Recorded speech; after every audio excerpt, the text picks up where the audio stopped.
And I remember answering it, and I had literally butterflies straight away. Like, I was vibrating. I was like, who?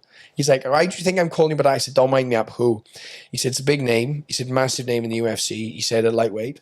It's a lightweight, obviously. I was like, I'm fighting Woodley and T-Rex. McKinley. I said, I'm fighting McKinley and I said, he's looking for a fight. I said, I knew it'd be someone like that. I said, no. He said, you ain't fighting him.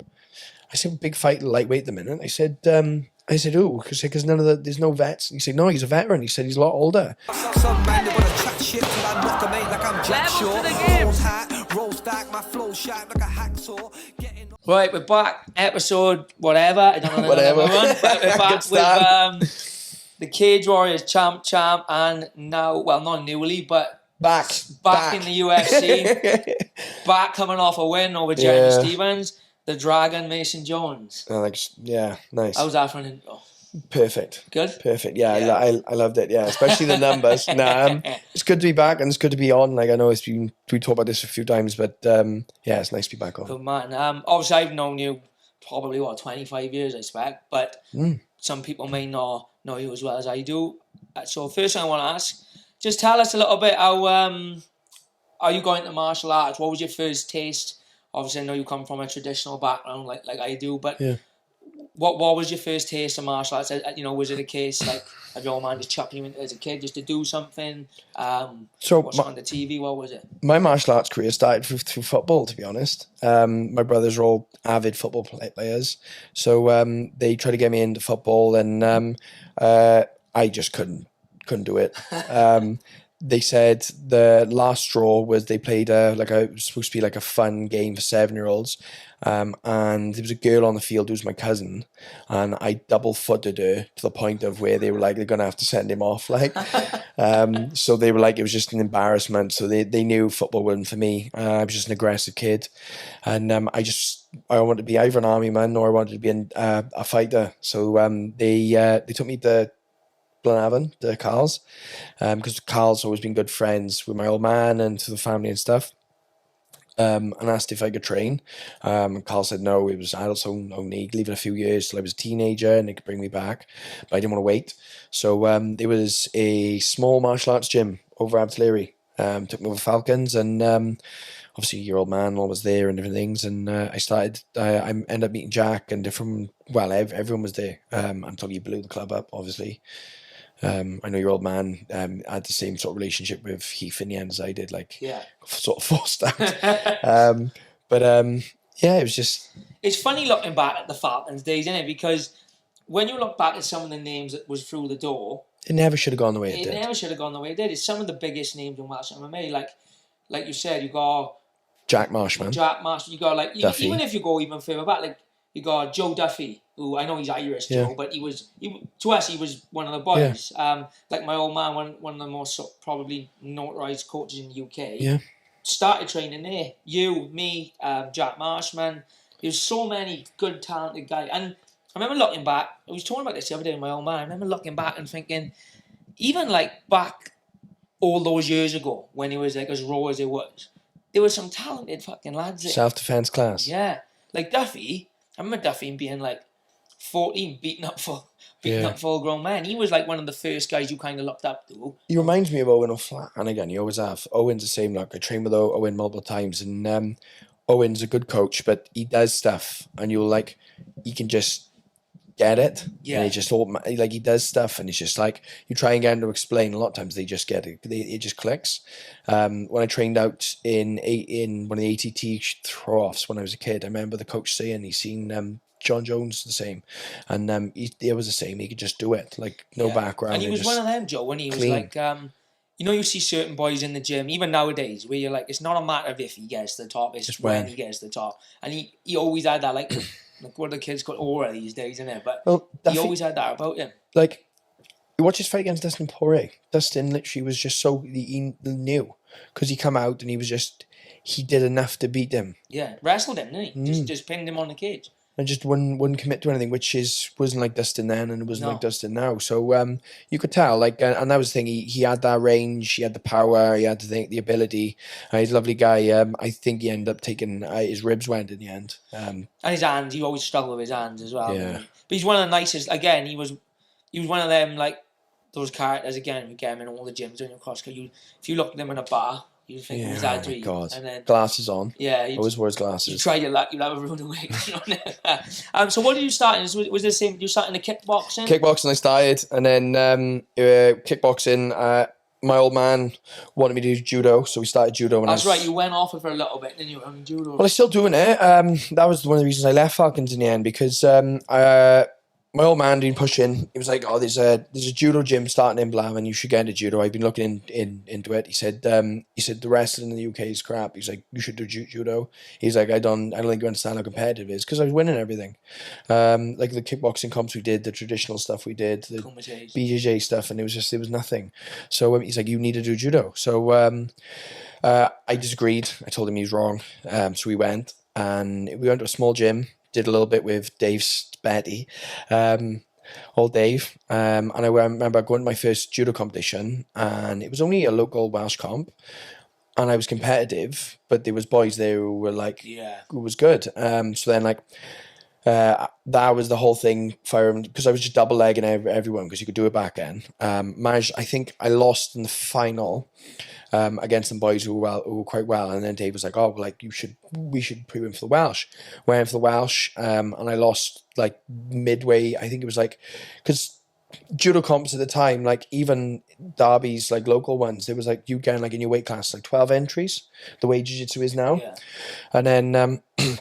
I stuck at that for a few years. I spoke to Heath and I told him that I was going in to do a bit of traditional judo, but it was only one day a week. I was still going to be training him the rest of the way. And then I ended up doing 2 days a week with Dave. And then I ended up doing the Welsh, getting the Welsh team. And it was such a step up competition. Like my first international tournament, there was 70 entries in my weight category. So such a big sport back then as well. Even now, it's still a big sport now, but 1,000 clubs in France. Yeah, France true. alone. So the national sport of France. No one really knows. Over 1,000 clubs used to be. That's mental. And like we go away, you'd fight you'd have juniors on the. This is when I got a bit older. You'd fight juniors on the Saturday and then seniors on the Sunday. And I remember they were like, my coach was like, "All right, you got to win 7 fights just to be in for a medal." It's exactly what you want to hear when you turn up. Do you know what I mean? And it's like, some of the rules on it was mad. So like you had to buy the official geese, and they had to be their stamp. They were like 300 quid each, and you'd have one blue and one white. But if you got blood on your kit midway through the competition, you'd have to change your kit. So we'd all be sharing kits and different things. And like I was always the guy who was in like one of the biggest competitions, and my weight was always the ones at the age groups where it was like the most competitive weights, like the most people in and different things. And like I remember going away, sometimes I'd fight like 14 times over a weekend. Come back, I'd have like 7 wins and like 4 losses, wherever it was, or like however much it was. And I come back and the boys be like, "Lost again?" I'd be like, "Yeah." It's like, "You're back to shit this, isn't it?" And I was like, "Oh, well, it's not that easy." But they like no one really got it. No. And it wasn't something I was ever naturally good at. Like, you'll agree with me on this. Like when you compete in MMA, like because you've always been the same as me in this. You can just control the pace. Like I've always felt as if like I'm half a second ahead of people in certain things. Like no matter where I go, whether it's the rest and the striking exchanges, I'm happy and comfortable where I am. Judo, I literally felt like I was just so uncomfortable in every exchange. Playing catch up. Just always behind, and I was trying to force it.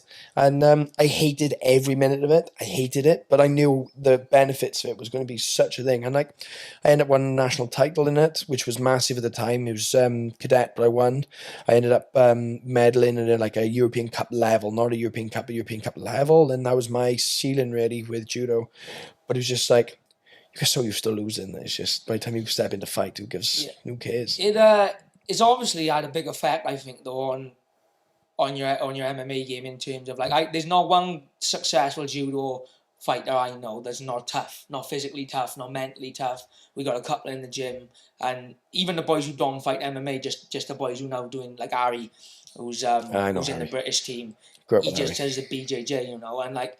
Even you roll with him, you can just feel someone. Solid. It's like, I always say to him, it's like rolling with someone who's made of concrete.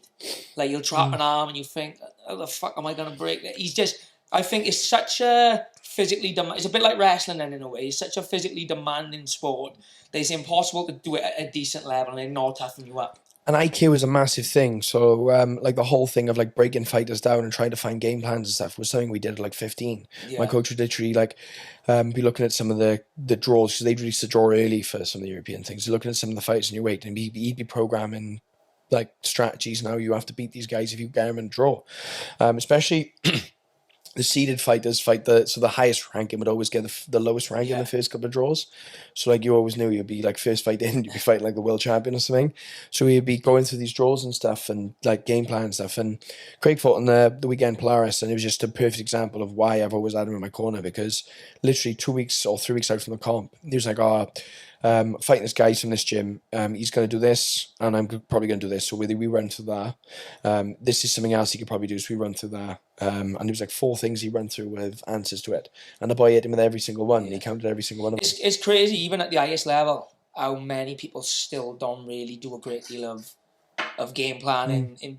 Like everyone's always like physically prepared, mentally prepared, but not intellectually prepared in terms of like, I know boys that will go into fights and you know, I'll say, what's the crack with this lad? Like, you know, and he's like, I don't know, I haven't watched him. It's mad. And it's crazy because, especially, you know this yourself, at the top level, when you're talking whether it be UFC, PFL, World Championship Judo, World Championship, Olympic Wrestling. Anything. That can be the you know, everyone is tough, everyone trains hard, everyone's fit, everyone's strong. That can be the difference between winning and losing a lot of the time. When Gilbert Burns fought on Polaris, I know a few of the boys were like running him around. Reese Jones, my old S&C coach, still really close with. He ended up picking him up and driving around from the airport and stuff, because they all love Gilbert, mainly because he's like closely related to jiu-jitsu family stuff, and he's trained with anyway. But they were talking to him, and I can't remember who he was fighting at the time, but he'd had just come off a massive win. And he was talking about his prep and all, and he literally said, we looked at his game plan, and we literally found, we knew it was going to end up being a wrestling exchange. And every time he ended up in one position, he would always do one counter. So it was something like someone would try and pass through like a half guard on him. He always ended up, like every time he hit the floor, he'd always go to half, and he'd always do this one sweep. So they countered the sweep, and all that was their entire game plan for the jiu-jitsu, counter the sweep. And as soon as he stopped it, he said his whole game fell apart, because he had no option B. And it's like, fries my head so much, because like even striking exchanges, like because you know striking exchanges are always mad. You can always pick up like I know I'm going to hit him with this. I know he's going to throw this, so I'm going to do this, and then I'm going to look for this. I'm always, for example, my Adam Proctor fight. The whole game plan was I need to go to his left. I need to stay on top of his jab in hand. And the main thing is going to be keeping the range and keeping him at striking range, because if he wrestles me, I'm going to lose. And that was that was it game plan wise. The wrestling game plan obviously was mainly get the hands off as quick as I can. He didn't really shoot. He liked to get a hold of people. So it was mainly just to keep that range and maintain it. And the game plan wasn't to kick too early, because one, he was 6'2", and two, I knew he'd be going in there about 90 kilos, where I was going in at 77. We turned up on the fight, and we seen him warming up in the cage. So one of my coaches went out and just had a little look, because we love cheating as much as possible. Cheating and trying. And was watching him do his game plan stuff. And his whole game plan was to knock me out with a head kick. That was his entire game plan. And then I stopped him in 2.5 minutes. Because you got a bit of a suspicion, like what a great great idea. I don't understand. You'd be that much bigger than someone, and you're a wrestler. But then this the whole thing, he wouldn't have got signed, because he wasn't knocking anyone out. No. So they thought, there's massive weight difference. I'm gonna have so much more mass than him. I can knock him out. Stupid. Yeah, but I also find, in terms of game plan, you say about the striking, I find with a grappling and wrestling, you can kind of have like a systematic game plan.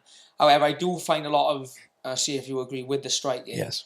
You can have your pointers, so you can have your keep the range. Everyone's different on the day. Keeping range, but what I also find with striking is a lot of it is instinctual, because I've been in fights, and you've probably been. I remember when I fought Vaughan Lee. I remember. Every bit of footage we watched, he moved this way, he did this attack, he did that completely attack. Different than like that. Went in to fight him, and he fought a totally different way. Because I think with striking, obviously, grappling it, no matter who you fight, you pretty much grapple the same way.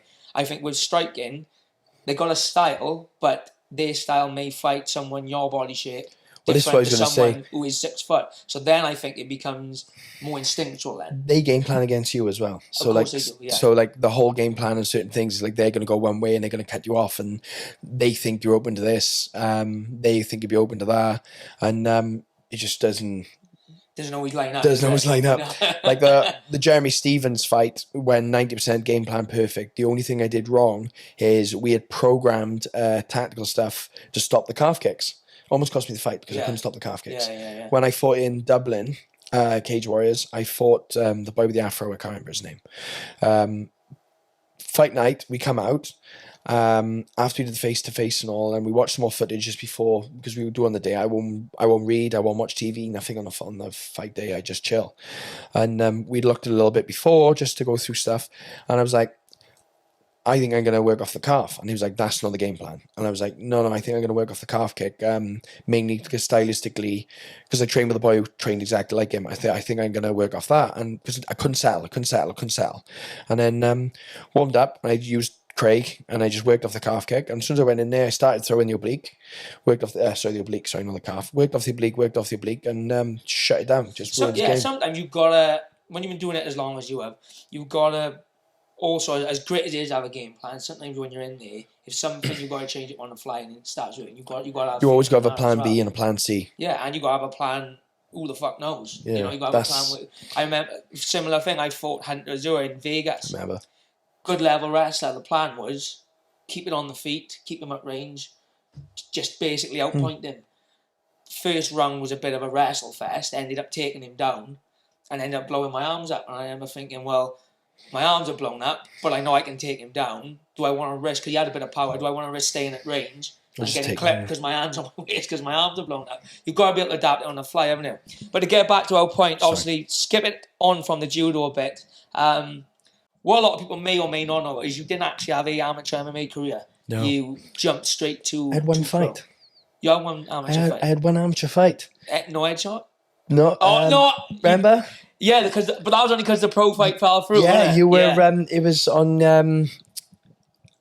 It was the cage. I think it was the first safe MMA endorsed. It wasn't. I think it was safe first MMA. I was meant to fight Brett Haslett. Yeah, we failed his brain scans. Well, you were. All right, I'll reword. You wasn't meant to have an amateur career. No. You ended up having one by chance. I had one by chance. I wanted to go straight pro. I looked at the amateur rules, and there was all the puffies, and you couldn't knee, couldn't elbow, and I was like, look, it don't really make sense to come from pro boxing, because I had 3 pro boxing fights. Again, because I just, like, same as you. Like, I remember we had this conversation back then. I need to learn how to knock people out. Boxing's the best for it, because its range is insane. I could kickbox, but the kickboxing's so bouncy, and you just clash. And I could box. I knew I could box. Went into boxing. He was like, "You cannot box." My elbows were everywhere. It was like everything was wide. My feet were terrible. My footwork was terrible. My feet would collide. So we just tightened everything up. Yeah. And there's nothing more humbling is than going to a boxing gym and trying to boxers. Boxing's easy. It's the simplest thing in the world. Just throw your hands and you move your feet and you move your head. It's easy till you come against some fuck who can really box. It's easy. I mean? Well, it's easy until they actually start dialing you in, because it's the simplest out of all of them. Like, you literally just got to get your elbows in, your hands up, be able to move your feet, move your head. It's the simplest one. Whereas like jiu-jitsu, there's like answers to everything. Jiu-jitsu's like chess. Boxing is the hardest because everything has to be perfect. Yeah. And it's like, it is all about repetition and all about getting things and getting in the hang of things. And even now, it's like I've been boxing now since I was 17. Every day we come in, he's like, tuck your elbow in. Every single time. It's like, it is tucked. Tuck your elbow in properly. And he's smacking me. I'm like, all right, yeah, there we go. But yeah, so you jumped straight, minus the one amateur which fight. Didn't really count. You jumped straight to pro. Yes, sir. What was, obviously, all right then, let's talk about the amateur fight, and let's just call it a pro fight, because it was meant to be a pro fight. Obviously, it's crazy, because you've got all these years of martial arts. You've done the boxing fights, but you're walking out for potentially, or what should have been a pro MMA fight, but you've never experienced walking to a cage, never experienced, maybe training in a cage, but I've never experienced fighting in a cage, never experienced throwing a full force elbow or knee. So, although it was an amateur rule set, what was the mindset like before that? Was it a little bit of, why am I walking into here? Or was it a case of, let's see if this goes as well as I think it's going to go? See, this is the level of arrogance I've always had. Because I am arrogant, and I'll defend that. I'm happy enough to be, because for me, it's like a fucking. It's always been a glass shield for me, where I hide like. I'm so arrogant in my ability that it's just like, why would I be phased? And it's helped me up loads. And the whole thing was, I was just like, I'm going to feel him out. I'm not going to rush, but I'm going to get this out within the first round. I'm going to get this one out, mainly just because I knew I could strike him. I knew I could wrestle him. I knew I got a thing. And he had said to me before about he was going to, like, he reckoned he was going to knock me out, blah, blah, blah. But I got in, I steadied in. I didn't even get a chance to fake. He just started backpedaling. I remember I chased him down. It took me a minute and a half to get close to him to hit him because he just kept running. And I had loads of boxing, so I just slowly cut him off. And then we had one exchange. I threw the shots. He tried to wrestle. I took down and Kimura him. And that was it. The second fight, I ended up fighting against Brett because it was the only card I didn't fight on that wasn't a Cage Warriors or When Your Old Man's when you did the Academy shows. Everything else was Cage Warriors outside UFC. Adrenaline. Yeah. And I signed, after my debut, they offered me a contract with Cage Warriors. I signed. And I said, I want to fight in the Netherlands. Jack's fighting in the Netherlands. I want to fight in the Netherlands. It was in the Netherlands. No, in the Netherlands. Belgium. Belgium. I want to fight in Belgium. Jack's fighting in Belgium. I want to go on that card. I'll jump on. Just check me at the bottom. I'll be at the bottom of the card to Jack. And he was like, no, there's no space in the card for you. You can't make your debut in a different country. So it's like, pro debut. I was like, right, no worries. So I'd signed a multi-fight contract, 5-fight contract with them, and for my pro debut app. And then I ended up, they were like, oh, look, contract hasn't started your first fight. Go and fight off card. We'll let you fight off card. So they matched me against the guy who'd failed his brain scans because it was the whole thing. I think it was the doctor they had signed on to do the safe MA checks. He flagged like 14 people with problems, me including. I remember that. Brett, me, someone else. They told me I had a 10-minute brain shrinkage. I said, well, what was that from? He said, when did you spar? I was like, the day before the scans. He was like, oh, it's probably that. Yeah. I was like, oh, well, fantastic. There we go. But I fought now, and that was more because the guy was a lot more aggressive. He come out, he actually headbutt me purposely in the first exchange. Stuck the head on me, he did. If you're entering, you're entering. No, split the top of my head. I remember we come out, we had a bit of an exchange. He stuck the head on me, and I thought, you cheeky. And then he threw two. I answered with two, rocked him. And then I just thought, I'm not doing this. My face is bleeding. So I took him down and Kimura him and tried to break his shoulder. Well, game over now. Oh, yeah, I remember. So then you had a good run with Cage Warriors, didn't you? 6 fights, 12 months. 6 fights. Even end up winning, obviously, you was the first double champ since McGregor. Yeah. Aside from the title fights, what was your toughest fight in the run in Cage Donovan Warriors? Desme. Because you had some tear-ups. Like, we always have tear-ups anyway. But it's stupid, no. But you did have some tear-ups. So, Donovan Desme, if you watch it back, it's the only one, it's probably my cleanest fight. And the reason it was the cleanest fight is because he was a terrifying individual. Yeah. Like, big power, didn't he? Yeah. Even he was on juice. 100%. I'll state there on camera. He was 100% on steroids. He's got the featherweight now. So he was definitely on juice, wasn't he? He went up to welter at one point. He was a big, I was going to say, he was a big boy at lightweight. He was so strong. I remember, because I threw him around a few exchanges, but I remember I landed on top in side control, and he just started standing up, and I just remember I was trying to hold him down, and I just thought, no, I'm not doing this. So I just got back up and just kept running. I just popped doing runs the entire thing. Whereas like a lot of the other fights, so like I fought Mandakivi, and Mandakivi being supposed to be a knockout artist, he was after the Desme fight. Knockout artist, he gets really hard, And I remember... That wasn't the Polish kid. No, that was Mashida. Yeah. That was a horrible fight. But that was only 5 minutes. I finished it for the end of the first. He bodied me. He did. Blew the window. He did, didn't he? Oh, he fucking dropped me. Let's talk about that one first then. So Mashida, I ended up taking in Cardiff. And they were like, he was an up-and-coming. He was the first guy I thought was undefeated as well. And it was like, someone's gotta go, all this stuff. And we come out, and I remember after the face-to-face, I said, he's running at me tomorrow. I said, he's coming straight, and he was nuts. I said, he's coming at me tomorrow. And he was like, oh, well, you'll be all right. And I always started quite slow. So I was warmed up quite light, which now you all see me sweating when I come out. I always warm up like, I've done a fight in the change rooms now because of this. So he come out, and I was literally I was half a second behind him, and he literally just kicked lumps out me. And I remember he hit me, and my whole body, my literally diaphragm shut down. I couldn't breathe. And I just thought, well, this ain't good. But I've always been quite hard. So I literally remember I couldn't breathe. I shelled up. I threw a high kick back at him to answer, and he caught it. And I literally just gripped his arm, And he stepped in and we went down and just pulled him straight into guard. I thought, well, there we go. Pulled him into guard, tightened up, took a couple of seconds to get my breath back, hit him with some elbows, and then was like, right, I can't lose this round. So we worked back to the feet, and I was just like, fuck it. So I just put it on him. Yeah, I gotta say, you ended up TKO on when, was it knees? Same round, yeah. I switched knee, caught his diaphragm back, and then he shelled, and I was like, well, I just got to take it now. Yeah. But he literally, for 2 minutes, beat the piss out of me for 2 minutes. Yeah, so it was a quite an historic run with Cage. I always had the big Welsh card, and then funny because you had all these big crowds, and then COVID ended up winning the both belts in COVID. Yeah, it was meant to be in London, and they moved it to Manchester. And the first belt, that was not initially meant to be for a belt. No, was it? so and I was it meant to be against? Was it meant to be against Joe? Because you beat No, Joe for the belt. McColgan for the belt. It wasn't meant no. to be Joe originally. He was meant to have an opponent who was like Spanish or Italian. He couldn't come in, and I was meant to fight.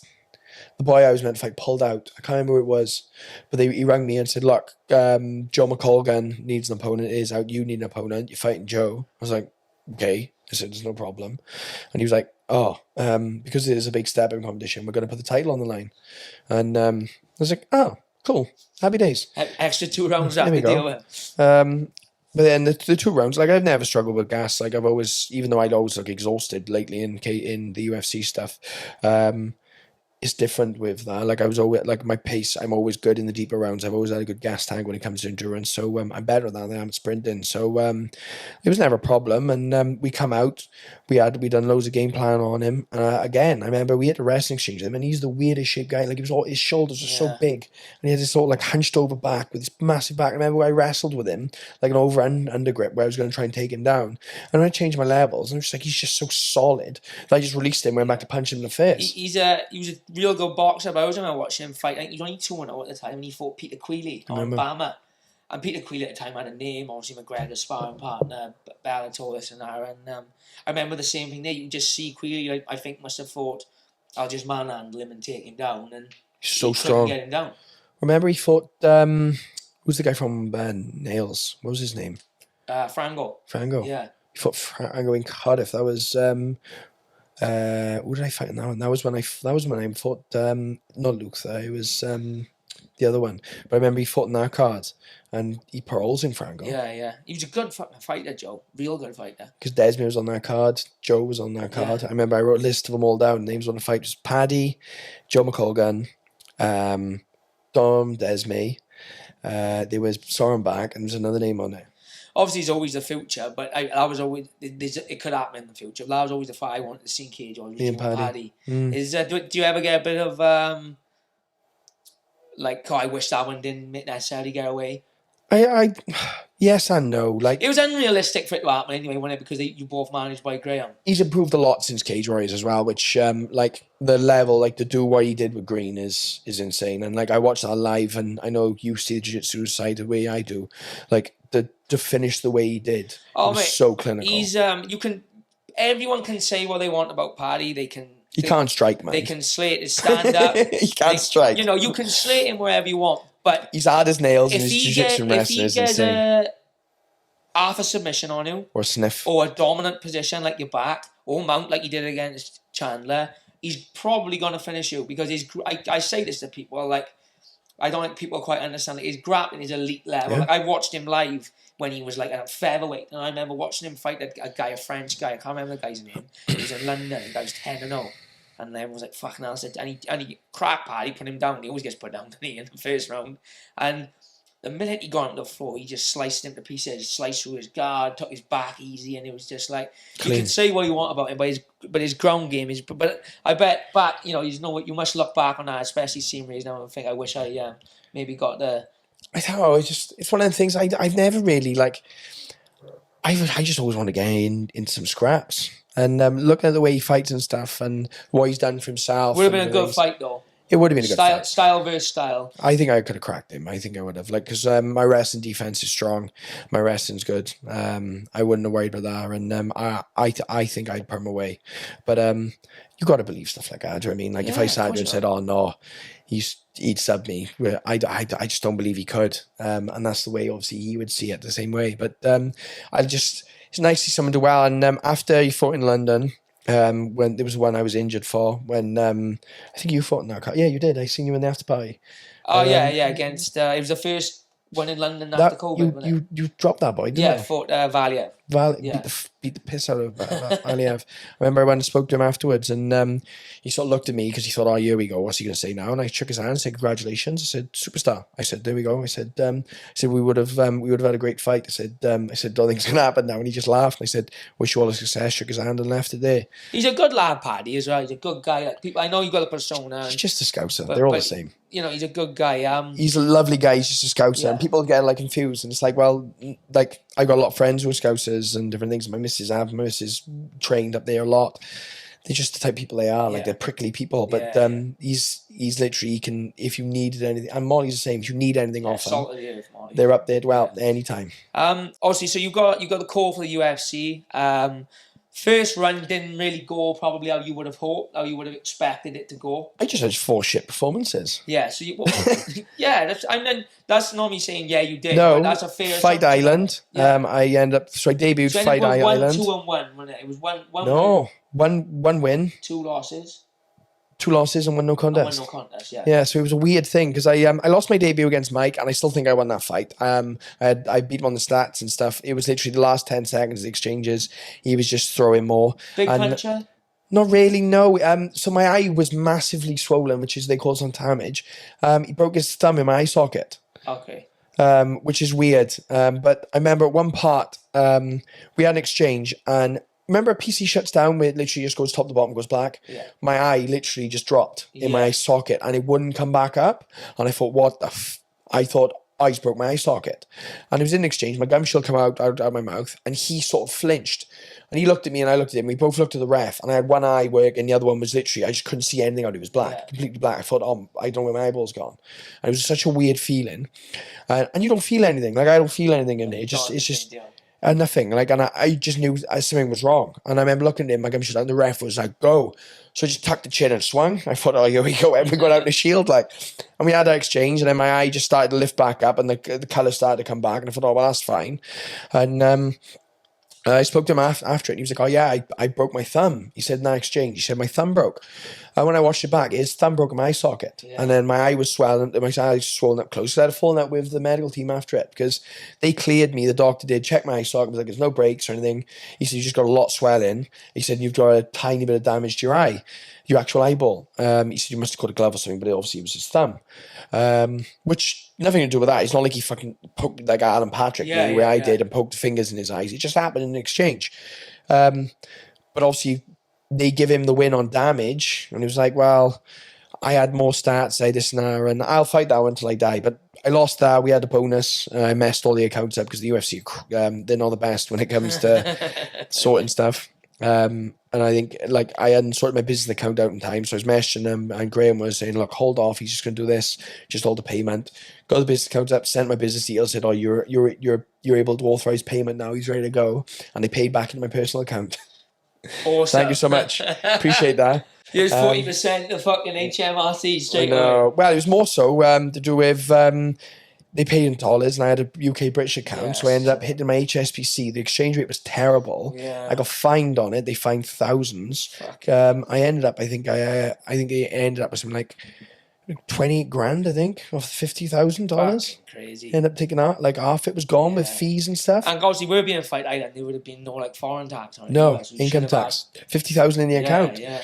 Plus the 10. Well, then I turned around for the next fight, Alan Patrick. And that was the next fight, was that? Yeah, I was stressed on that one because I knew. I said, "Look, if I don't win this one, I'm gone. I'm done. Like, there's no things." I said, "May have been a good performance," because all the boys in Team Alpha was like, No, like they enjoy fights like that. They'll keep you around. It doesn't matter. And I said, it doesn't matter. Like I said, they're not the same way as they used to be. I said, and they're harsher now than they were then. I said, it needs to be a win. And I come out, I stay control, I pieced him up, and I opened his eye up in the end of the first round. And everything he tried, I shut down, and I broke him in the first. I could feel him go. And you know what it's like? I felt his arsehole was puckering, and he was done. So I was like, right, he's going to be strong in the first 30 seconds. As soon as I shut that down, I'm going to finish him in the second round. And they were like, look, don't rush, take your time. You're looking good. And it was the worst weight cut I've ever had. Was it? My weight got stuck. I was spewing. I couldn't lose the weight. Did you ever have the anti-cramping shots, the red ones, the red vials? I never take them. I'll be honest, I never struggled with the cramping. I was always like just, especially a bantamweight, I would just be like violently fucking sick. I come in to start weight cutting at 172, which obviously working with the guys who would now. Yeah. Well, the 156, they would have, like, it was a no. I told Sean, he's like, you retarded. Like, why would you try and do that? I was like, oh, it was just like the way I come in. I felt good. I felt strong. I wanted to be bigger in it anyway. He's like, yeah, no. But anyway, we started weight cutting, and the first weight went easy. And then I started to cramp in the night. I think I did, why I was doing it at the time, because now we work with Sean, we have the bath slightly cooler. Yeah. And it's better for me. I don't cramp the way I did. Too hot, and I was hallucinating and all. I was NC and stuff, so I took this anti-cramping shot because everything was hurting. And we'd done I think we'd only done like 5 or 6 pound, and we had like 9 pound to go. Yeah. And then I took this anti-cramping shot, and we started cutting weight the next day. Did the first round of bars, and I lost half a pound. Oh, fuck. And I had like 9 to go, and I was like, oh my god, like this thing going on. And my coach literally just looked me straight in the eye, Craig, and was like, I'm going to hold you in that sauna. He said, we're not feeling weight. He said, like, this is when times get tough now. He's like, we need a push. So when we did another one, went through it, and I'd lost like another 2 pound. I had like 6 pound to go, and my kidneys were hurting. I was dry, and there was nothing really moving. And I was like, I'm going to be sick. He's like, all right, then be sick. So I was literally, because everything was retching. My eyes were starting to go, and I spewed. And I remember I spewed, and it was just a tiny bit of red bile come up, and it was the hydration shot, cramping shot. And literally we went in, and 6 pound come off. Maybe that was holding some sort of... Well, it was held all the water in, and literally I made weight easy. And then I remember when I got to weigh-ins, I couldn't see properly. I couldn't stand up because my balance had gone. So like my equilibrium gone. My urine hurting. And they weighed me in, and the PI pulled me aside, laid me in the back room, was like, you have to stay in here. And I was like, why? I could barely speak. My mouth is dry. And he was like, you know... And they were like, oh, because the commission will pull a fight if they see you like this. They kept me in an hour, give me the iced cold hydration drinks. And I was just burping and burping and burping. Did the PI test, and they had me, the commission test, jumping all up and down, doing push-ups, landing on, balanced on one leg. They wanted me to down to something down. And it was like, oh, your blood pressure's too high. I was like, what do you expect? I look like a fucking crackhead. I remember I had a bit when I remember when I fought Valiev, it was a fucking horrendous weight cut. It wasn't like that I cut that much weight. Everything goes wrong. I went into the final cut. I had 8.5 pound, but I was fucking like, I had run in the morning and really drunk as much water on the first as I should have. So it was like a near enough dry 8.5 pound. And cut a long story short, we got down to within like, I want to say like a pound, and then we were struggling. I was like, I can't do no more. And I remember my old man saying, you'll sleep that off. He was like, you'll sleep a pound off. So I remember waking up on the morning of the weight, and then I lost 0.2 of a pound. And I was like, we're up fucking shit's fucking creek, yeah. So I done a bath. I never liked doing a bath. So I always preferred the sauna. So I done a bath, lost 0.4 of a pound. And I remember, you know, like when you're just completely broken. And I would just remember saying, I'm done. I was like, I can't fucking do no more. We had 4 hours to the weigh-in. It was like 5 a.m. So I'm not fucking doing it, but I said, I'm done. I said, if I miss weight, I miss weight. Luckily, as you know, sometimes if you wait a couple of hours, your body will naturally lose it. So I end up being on weight. I mean, we went down to you have like the weigh-in room down there where you check your weight on the test scale, and they put you in the weighing area. So they put us in the weighing area, and they were doing the medicals before we weighed on the scale, which I never understood, because I'm like, give me a chance to recover. So I hadn't even weighed in at this point, so they checked my fucking heart rate, and they're like, called like the UFC doctor, and they're like, he needs to go to the fucking front of the queue, which obviously upset every fucker who'd been down there really to fucking test their weight. And they were like, what's the matter? And he was like, his resting heart rate is like 160. And I was like, you know, you're just still, I was like, what the fuck do you mean 160? Like, it can't be 160. They're like, his resting heart is 160. So same as you. They put me on the scale, rushed me straight out the back, sat me over the pill, like, get this into you quick before anyone fucking sees you. But so just so we don't sound like amateur our year, when, like, obviously you were in the UFC about a year or two before me. Even then, like the Cage Warrior stuff, like I remember I messaged Joe and asked him for he had the Lockhart Nutrition weight cutting program. Right, yeah. And that was completely wrong. Like none of this there was a lot that was close. I did the lockout thing for my first in a bantamweight, and I thought I was well ahead of the game. And you look back now and you think amateur hour. Like it was the fucking stupidest way of doing it. Judo was a brilliant example because national sport, you'd think they know how to cut weight, and it was embarrassing. Like no one knew how to do anything, even like British level. But do you know what's fucking wild? Have a fight in Brazil and watch all the fucking Brazilians do it. It's fucking did jiu-jitsu, didn't I? Yeah, like how everyone was spacing out because Charles was cutting like 3 days before. They all do it. When we fought in Brazil, you would go to the train. I always fight week. I always used to like train in the nighttime set. I'd always run in the morning. Accumulations. The nighttime session. I would just like to train. Acclimation. Yeah, sorry. I would always just train early. 5 p.m. I'm like, get out of the way. Yeah. No, I'm fighting about 8. It's not going to make a fucking massive difference. I never did. I've always done it. So we'd train 5 till 6. By the time we'd have a sit down and see them all ready to people start coming in.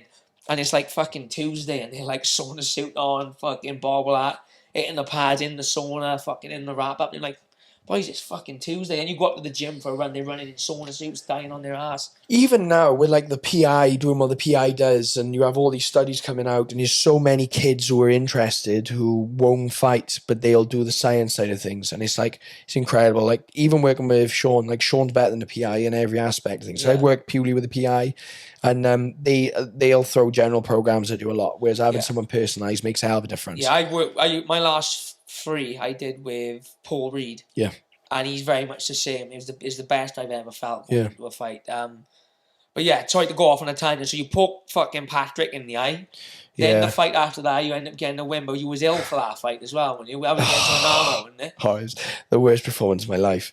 What a great. So I come off the Alan Patrick. I remember watching it, thinking like I remember watching the guy. He's a featherweight, isn't he? Or not? Yeah. I'm thinking he'll fucking smash him. So the Patrick thing first, I poked him in the eye and apologised. I stepped back, shit myself. I was like, because I needed the win. I'd had, this was my win. I smashed him. I knew I was going to finish him. And I poked him directly in the eye. And I remember, poked him in the eye. He blinked, looked at me. And I was like, oh my God, I'm so sorry I poked you in the eye. He looked at the ref. Ref was like, go. And I was like, oh, I've poked him in the eye. And he looked at me, put his hand over his eye and just sat down. And I was like, oh, I've ruined this now. They were cheering and singing all the way back in the change rooms, banging the walls. Little Brazilian bastards.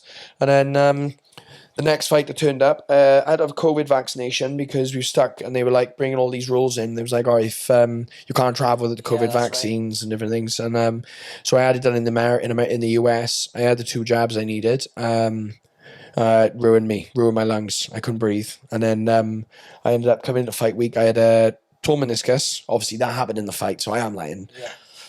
Torn meniscus, dislocated my sternum, popped one of the ribs coming in, so my rib kept slipping up, and I had like flu.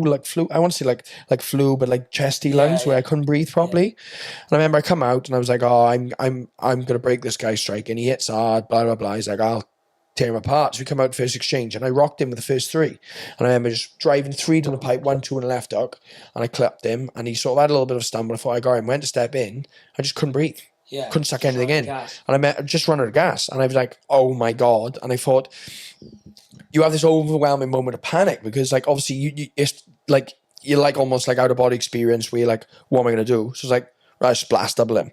So I just blast doubled him, come up on top and just held on to him. And my arms felt sore, my legs felt sore, my chest felt sore.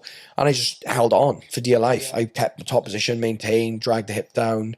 We'd done a little bit keeping him down, but I ended enough to hold him down. So we kept getting back up and I kept taking him back down, but just couldn't really do anything. I took his neck once or twice, but couldn't finish. And we sat back in the corner and my coach was like, what are you doing? And I was like, I can't breathe. Yeah.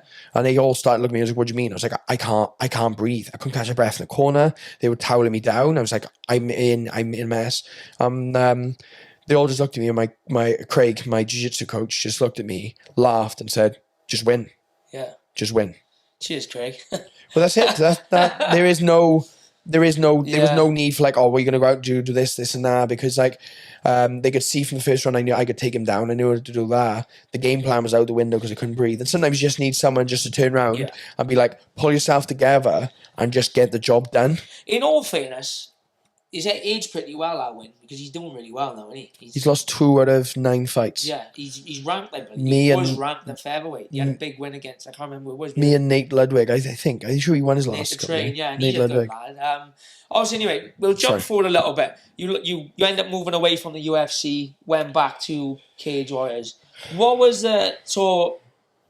You know, it didn't go how you wanted it then, the first run. It was to say he just had 4 terrible performances. Yeah. The last one worse than the rest. So what was the mindset then? You're going back to Cage Warriors. So was it, let's rebuild, build some momentum and go again? Or was it like, right...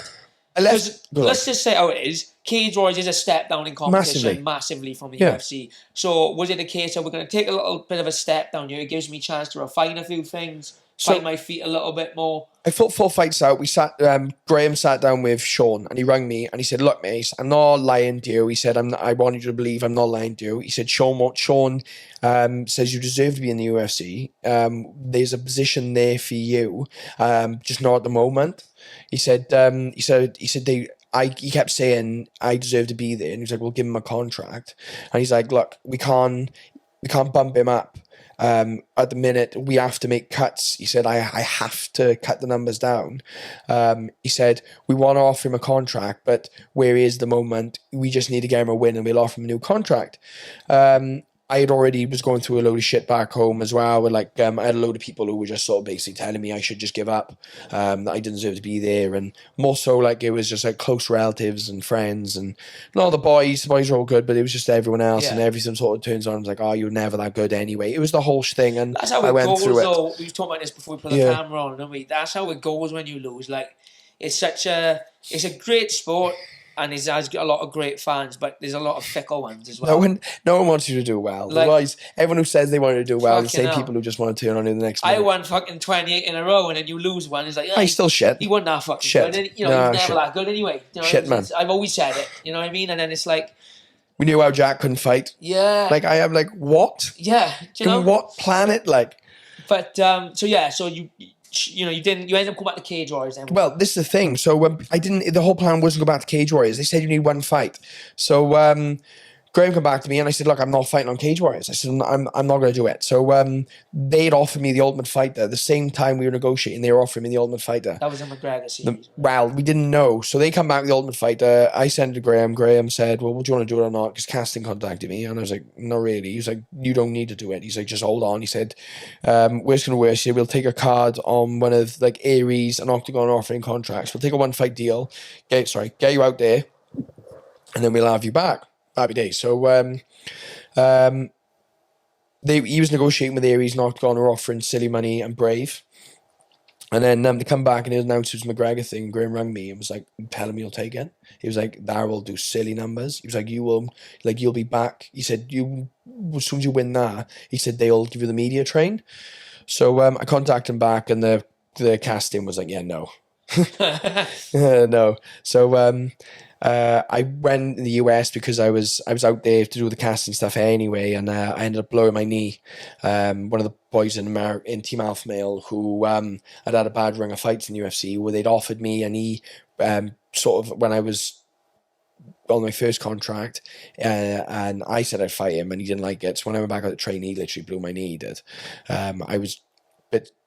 I'd been ill for different things, and when I went back and trained, it was a little bit tight, and I remember he ragged on my knee, and it was just too much, and he just fucking dragged me over, and literally my knee just literally exploded.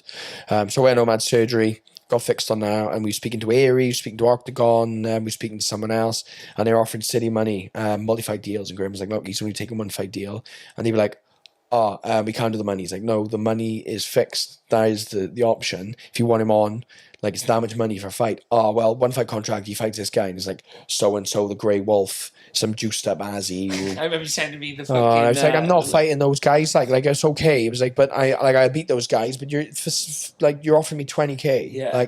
It's just not worth it, especially when there's no future there." So Graham was like, "Mace, just come on, Cage Warriors. We'll look after you pay-wise.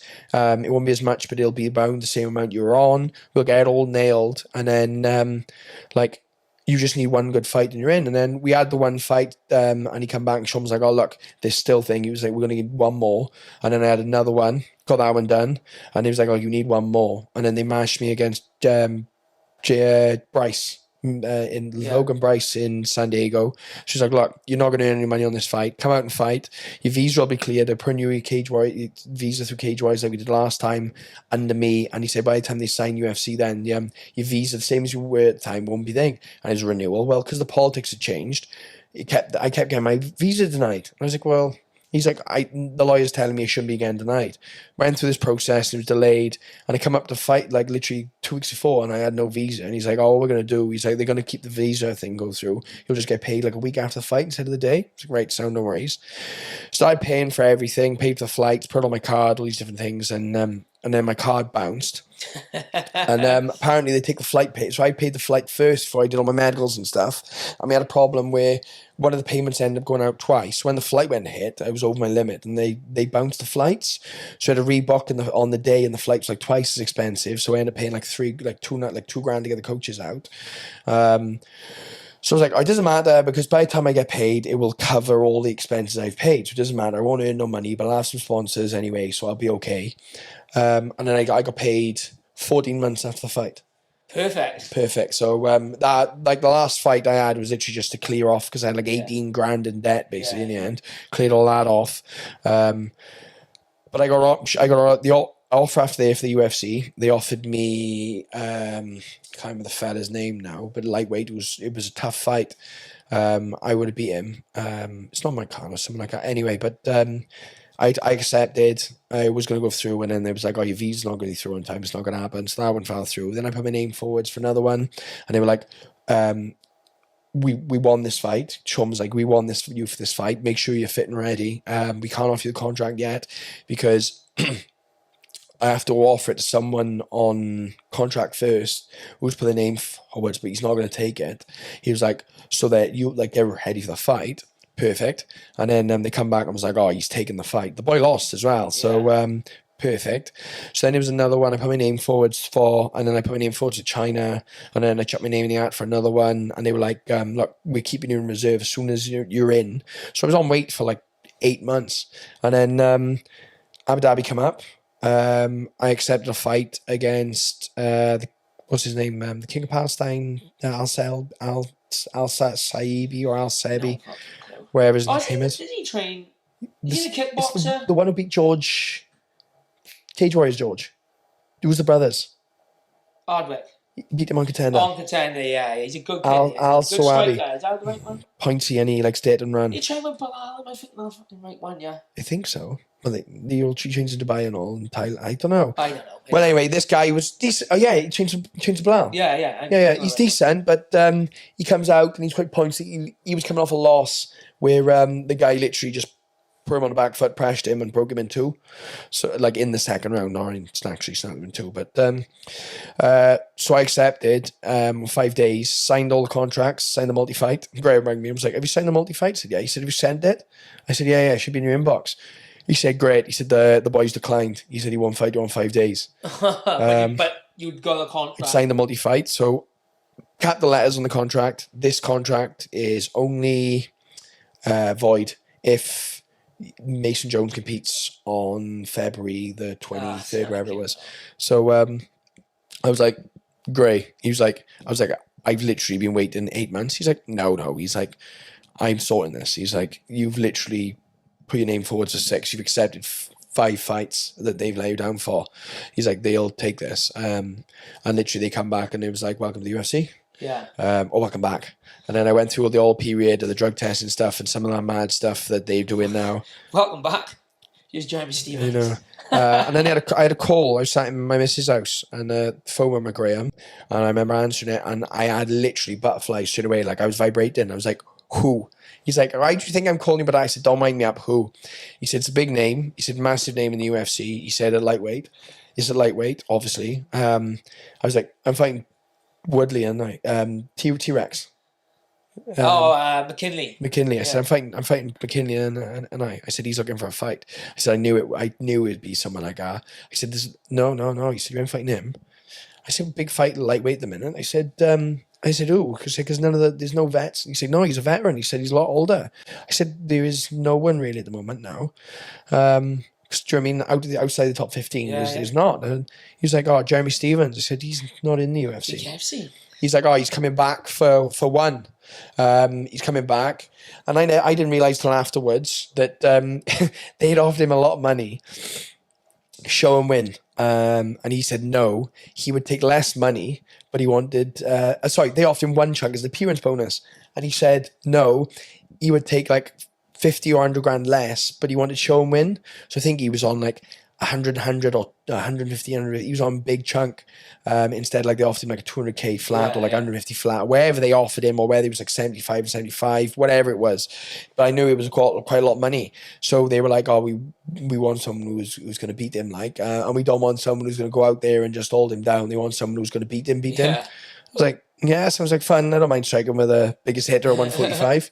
And he could bang. He could. Like, I remember the one exchange in the second round, he hit me, and I literally felt my nose break and thought, oh, well, there you go. You shot straight after? I smiled at him and laughed, and then as we another exchange, I took him down.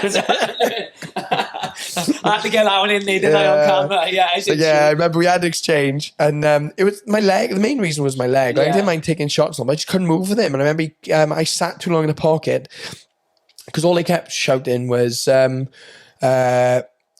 was it? 2-3-2, cross. Because he throws the cross, steps forward, throws the arc and steps forward, throws the cross. 2-3-2, Jeremy. 2-3-2. Hit the calf, Jeremy. 2-3-2. Because we was in his corner for most of it, and I couldn't hear any in my own corner through the booing. Yeah. Loudest environment I've ever been in. Like, that loud. It hurt my ears on the walkout. They booing that loud. It was insane. I loved it. And I remember he just broke my nose. My leg was starting to go, and I just thought, let's just get this done. Yeah. So I took him down towards the end, decided to hit him with some elbows, tried to hit him with some shots, and then the third round I come out, I was like, my leg gone. I was like, if he hits it again, it's just gonna, my foot's buckling. Gone, right, yeah. And Craig literally was like, you know what we're gonna say, you gotta do what you gotta do. He said, I know you want us to outstrike him, I know that you know that if you do one more round striking, they'll give you 50k. He said, but do you want 50k or do you want the win bonus? Yeah. I was like, I'm not losing. I'm not letting this guy beat me. Like, he's like, look, you're 2 rounds up. You need to go out there. You need to just get this round under your belt. No, you know what? It was a smart decision from him. Because I remember people saying to me before the fight, fucking hell, Mason's fighting Jeremy Stevens, and I was like, listen, as long as you don't get into a fucking brawl, you'll beat Stevens comfortably. I said, he's much bigger. He's a better striker, so he can take a shot. I said, but as with anyone who fights Stevens, if you sit in a pocket and just trade, you run. Look, we did with Emmett. Yeah. Do you know what I mean? Emmett was piecing him up. And Emmett's a big fucking puncher as well. Just sat there and just punch for punch, and Jeremy clipped him. And no, it was the smartest I've seen you fight in fucking years, to be honest. What I will say, and I'm happy to say, is that he's probably the toughest person I ever fought, because I spin out kicked him in the ear, and his front leg went stiff. His left front leg stiffened. And I stepped in straight behind. Didn't rush, just took my time, come in after it. And he looked at me, winked, dropped his head, just swung. And I was like, Jesus Christ. I remember one of the exchanges, I body shotted him. And my coach actually he found a gif of it, where I went left body, left head, slipped out. There's one where I just ripped the body, and there's a photo, and my hand is literally about 2 inches in his stomach. He's not a guy you're going to break. Oh, he winced, and you could tell I shut his lungs down. And as I stepped into him, he literally just dips his chin and launched 2, and I was like, I'm not doing this. And I think that comes with having that type of power, though, doesn't it? Where, like, you're like, fuck it, I'll try my luck. You know? And he does get dropped. Like, he gets dropped, like, you look at when he fought Yair Rodriguez, Yair dropped him, and Yair hit him with a 700,000 ground and pound strikes, and he just literally just weathers it and gets back up. Listen, but if I had that type of fucking power, I know. I'd be shooting on fucking nobody, let me tell you. Dipping a chin and throwing the wide. Yeah, I'd be fucking dipping and throwing as well. Next fight is booked, September 6th, in Paris. The guy... 2-1 in the UFC when I had a quick look. Yeah, Balaji Oki, sorry for butchering it, the Zulu Warrior. He fought Chris Duncan, didn't he? Yeah, he's had 2 wins, 1 loss, sorry. Yeah, he lost to Chris Duncan. He was guillotined, was it? Yeah, that fight was terrible. Like, he hit lumps of Chris Duncan backpedaling all the way through it, looking like he never had a fist fight. And then it was the one, wasn't it, where the fight, the end of the round came, didn't it? End of the fight. He's like, well, no. Or was it end of the fight? Towards the end, so he gillies him, and like there's like a minute left. He gillies him and locks it in, and then Duncan releases it and hits him with 2 shots. And he's out. And then looks at the ref and goes, "Oh, he's out. He's out." Yeah. The ref's like looking at him. He's like, "He's out." Yeah. The ref lifts his arm and he's just snoring. Yeah, that's the one. Yeah. So what's the Obviously, you're going to say you're going to win, but thoughts on the opponent as a whole? I'm just going to hit lumps out of him. Yeah. Yeah, he sits his head over his front leg, comes forwards, avid striker, he's strong wrestler, not strong wrestler, like he's like good at what he does, but he's just strong. Yeah. Like he's one of them who just looks super hard to take down because he's so chest heavy. But his jiu-jitsu and stuff, he just does things wrong. Like he brutes a lot of things. Like the guillotine, the guillotine was so tight because instead of defending the neck or putting weight through it, he posts up. Yeah. It's like posting off a ceiling with a noose slide. Like he's just tightened himself up. Like his whole defense was to grab the back of his head and post up. He's doing this and pulling and just choking himself unconscious. Right, before we wrap it up, just quickly, ambitions now for the future. Obviously, back in the UFC, come off a big win. September, there'll be 2 big wins. I want to win this one. What's the plan then for 2026, let's say? This time, or end of 2026? I want three fights this year, so I want to get this fight done. Obviously, depending on how much damage I take in this one, I want a quick turnaround. Again, I asked for a quick turnaround on Jeremy. This is the quickest thing to get me in for. I want a quick turnaround. Get another one in. Just get my first 3 done, 3 wins solid. Obviously not overlooking Aki. I'm going to get him out there, but as soon as I get that win, we'll get a quick turnaround, try and get our 3rd in. There's a few names I wouldn't mind calling out for that, but we'll wait and see. Obviously, I've got to beat a tough UFC fight first, and they're all hard. So get that win, and then I'm going to have a bit of a break, and then we'll look to come back about March time, I think, try and get a fight there next year. What's the dream fight? Because lightweight is arguably the deepest, most dangerous, best, no shame saying best division in UFC. I want to fight Dariush. I do. Dariush. I do Dariush at the moment. He's slipping in the rankings. I think that would be a lovely win into the top 15 for me. I'm going to need to get at least 4 wins before I'm going to start calling someone in the top 15. Yeah. But if he slides once more, I'd love a fight against Dariush because you look at his last couple of fights and normally he's been solid where he gets hurt and he's just super hard to do, but it looks like he doesn't want to be in there anymore. Yeah, he's weathering a bit and he's getting on with it as well. He's going to be 34. But there's so many, like the lightweight division is just going to be upended soon because Poirier is gone. This is his last dance. Gaethje's got 1 left in him. You got Dan Hooker, who's he's got a few left. He's going to be going later. Charles ain't going to be long around. Islam's gone up. Islam's gone up, but he'll come back down for 1, but he's not going to be around. Then you got Dariush, he's not got long left. Going to be gone. Tony Ferg is still dicking around. He's not gone yet. He's going to be gone in the next year or 2.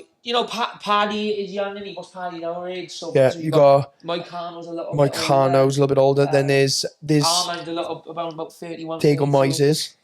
Yeah, was floating around there because I don't know whether he dropped that top 15 where he's back or not because Diego Moises, that was who they asked me to fight. I think he's fighting and floating around there around top 15. There's a few names in there, but they're all names but coming off the top, I'm trying to name top 15 is a nightmare. But I think about 10 of them have got about 2 years left. Yeah, so it's going to be a big change up soon. Quick one as well. Got to get your opinion on what you thought of Topuria's win against Charles. And what do you... The most unexpected thing I've ever seen. Yeah. Because, I literally said, unless Charles is smart, he's going to get knocked out. It was almost meant to be when he got that style, Charles. He was never... I said this to the boys. I was like, Charles isn't going to stick him and move him. He's not very intelligent. I don't know why he didn't just... I can understand the pushing forward stuff, but I don't know why he didn't just make it a dirty fight for 2 rounds, pin him against the cage, do hardly anything, and just literally just lean on him. He went pulling guard, like keeping him on top, stuff like that. I thought that would have been the result, but I thought walking it would have into him a little bit longer. He just kept walking into him with he was tilting forwards and walking into him, into his power hand. It's crazy. Islam Topuria, if you've got to pick someone, who are you picking? Islam's too big. You think so? Yeah, I just think he's steam like. The thing is, Paulie was a brilliant example when he fought Usman. He lost the first round, but he made it a draining fight. The second round was competitive. Towards the last minute, he should pick the pace up and really put it on him. And then the third round, you have to go. You have to go like your ass is in the house is on fire. You have to empty the tank because you have to get those rounds in there. You have to nip the second round. You have to empty in the third because they slow down. They've always been the same.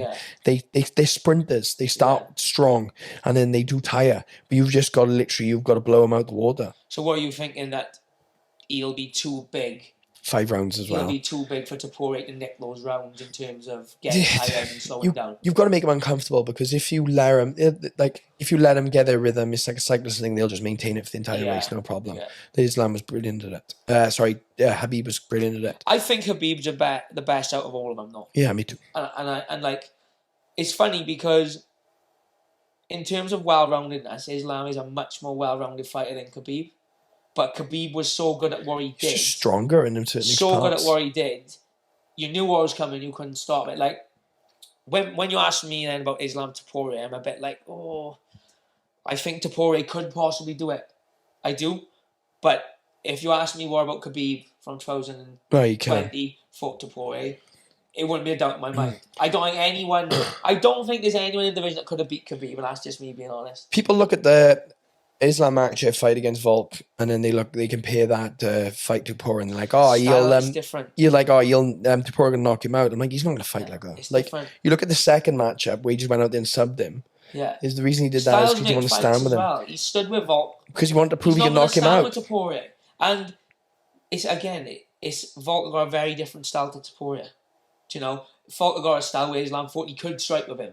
You're not gonna he's not gonna fuck about and stand in front of Topuria and try and make a point. He's gonna take him down and fucking try and sub him. Yeah. Do you think he wins against who's got Jack Della? If you would asked me like before the Bilal fight, I would have said Islam will fucking smoke him. I think Islam will beat him, but I think he'll have to work for it, because I think that Jack Della has got a sneaky little takedown defense. However, as relentless as Bilal is with his pressure, I don't think he's near. I'll tell you what, I know he's not near the wrestler that Islam is, because when you hear Bilal talk about their training sessions, it's very evident that Bilal is having a tough time in the training room with Islam and Khabib and co.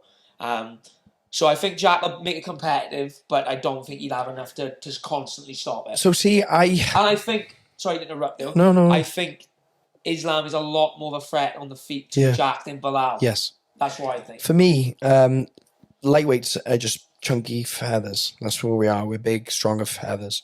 Welterweight's different fish. Yeah. You have the people who can go lightweight and welter, they don't make good welters. No. But he's a big welter. He's a big lightweight though, Islam. Yeah, but he's struggling to make weight. Keep his weight on. He's like, is he? Yeah, he's never been that big. No. Like he sits 78 kilos. He's steady, 78, 79. But he's always walking around cut up. Yeah. I say 79 keys, or he walks around cut up, which is where I start my cuts now. You tighten up at 79 kilos and go from there. I know boys who fight a welter and they're sitting close to 100 kilos. I know, it's scary though, isn't it? The jump. Max Griffin, because he is fat when he comes out, before he starts his cut. The man likes to eat light, but he's 93, 94 keys to welter. Yeah, I remember. Well, obviously, Oban is a welter. Oban floats at around 88, 90. But I remember Ash Beaumont. He's as big as a welter as you're ever going to meet. And I remember he was he would walk around 92 kilos. Yeah, and even the ones who are like JDM and all, I love knowing what they're sitting around, but 100% they're going to be closer to heavyweight.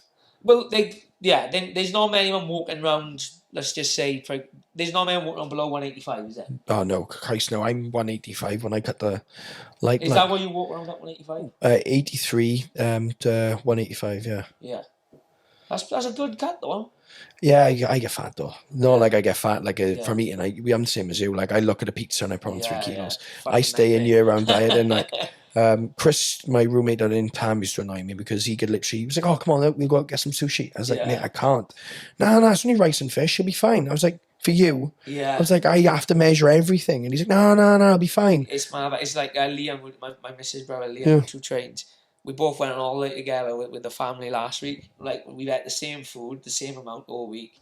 He's put on fucking half a fucking kilo and I've put on about fucking 4. I mean, he's just fucking some people are blessed today. But we'll wrap it there, mate. Thank you for coming on, brother. Pleasure to talk to you. Anyone you want to shout out, here's your chance. If not, no. Cheers to sponsors. There's a few on the moment. But yeah, no. We'll chuck some links in the description to his Instagram page anyway. You can check the sponsors on there. As always, guys, thanks for watching. Like, share, subscribe, and we all look forward to seeing you Get another win September the 6th. Get that second win sorted, and We're on our way. We're off to the races. Good man. All the best.